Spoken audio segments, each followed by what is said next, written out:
What if I told you there is a quick and easy way to determine if an investment property is worth purchasing?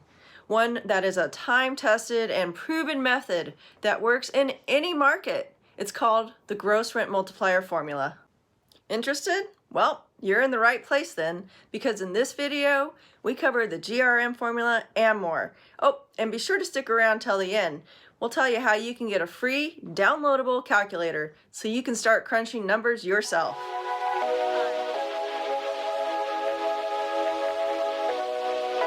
Hi, Lynnor Anderson here, San Diego Realtor. My dad, Lyle, and I are business partners. We've helped thousands of folks buy and sell property right here in San Diego, starting back in the mid-'80s, and we absolutely love what we do. We help folks grow family wealth. It's by helping them invest in property, growing wealth in a way they just can't do at their regular job. Are you ready to be in the know about all things having to do with San Diego investment property? Then be sure to subscribe to our channel and click that little notification bell. There are many ways to determine if you want to pursue buying an investment property. The one most talked about is cap rate. My dad and I have always had issue with the cap rate method, especially with smaller sets of units. There are way too many variables. What if an owner forgets to include the bi-monthly trash bill, insurance costs, or another expense? Then the whole calculation and rate is off. Imagine how many times that kind of simple mistake happens, and you're relying on those details to be accurate. Plus, when you're talking cap rates, you're working with the idea that you're paying all cash for the property. We'd prefer that you use the principle of leverage, especially when purchasing real estate. Isn't it better to use as little amount of money possible to control the biggest asset you can, as long as it cash flows? So legend has it, my dad said he first learned of the gross rent multiplier formula in the 1970s. It was from a very wealthy older man that I met back then. The man owned a lot of apartment buildings. His largest was a complex of a little over 300 units. Can you imagine having 300 apartment units now? Dad was at his home early on Thanksgiving Day doing some emergency plumbing repairs. Yes, Lyle owned a plumbing business in Louisville, Kentucky back in the day. Anyways, while he was in this man's basement, he noticed there was a scale model of a large set of units. My dad asked him, how did he ever get to own such a large set of properties? And that's when he shared his quick and easy formula with Lyle. It was the gross rent multiplier, or GRM for short. He said he'd used it from the very beginning when he first started investing in 2 to 4 unit properties. He showed Lyle how to calculate the formula, and we have been using it ever since. My dad bought his first set of investment properties before I was even born, back in 1977. The GRM is a rough rule of thumb way to figure out a quickie appraisal of sorts. We use it to determine whether we want to pursue purchasing any building. It works here in San Diego, and in fact, we have used it everywhere else in the country.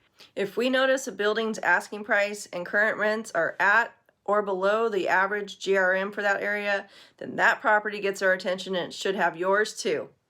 Let's say the current gross rent multiplier for 2 to 4 unit buildings in Escondido is 14 times gross. That is going to be based on similar properties having closed within the last 6 months. If we find a building now for sale at 12 or even 13 times gross, then we're all interested in taking a closer look. The GRM formula is adding up the total monthly income, that being rent, parking, and laundry amounts. Then you take that monthly amount times 12 months. That provides the annual GRM figure for that property. Then divide the asking price by that amount. For example, a 4-unit building is currently listed at $1,100,000. It has gross monthly income of $7,000. 7,000 times 12 months equals $84,000 annual gross.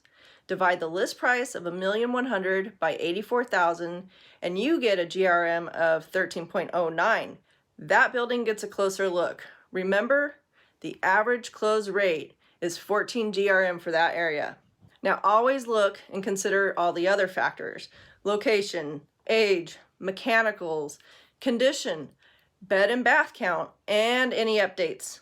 And of course, we're always on the lookout for any cost-effective options for future rent increases. This has proven to be a way better way than relying on a listing agent's best guess at a building's cap rate. They seem challenged to even fill in rent into an MLS property description, but that's another story. Can we really trust them with getting the calculations for the cap rate right? Like learning about the GRM formula? Give us a thumbs up down below in the comments, or just let us know your thoughts. While you're at it, be sure to subscribe to our channel. That way you get all the great tips we provide from our years of experience with investment property. You have got pros on your side. We're here to help you. Whether it's finding that perfect investment property, or if you're ready and it's time, coming up with that perfect exit strategy from your portfolio. People reach out to us all the time about buying and selling investment properties here in San Diego, and we absolutely love it. If you're ready to make a move, let us know. Now let's get you that GRM formula. That way you can, number one, determine how to calculate a gross rent multiplier, and number two, what is a good gross rent multiplier? Below you can click the link and download our handy worksheet. It allows you to plug in the rent and figure the GRM out for any property you're ever going to consider. And if you need help, give us a call, an email, or a text. Knowing the average GRM of any area is the key to using this formula, and that's easy to get. Plug in the sold prices of the comparable properties with their existing rents. If possible, you want to use sold listings that have closed within the last 6 months. We'll help you gather all of this information too. Want help analyzing your building's GRM? Or how about determining what your next best investment property should be? When you click that link down below for the GRM worksheet, let us know what we can do for you.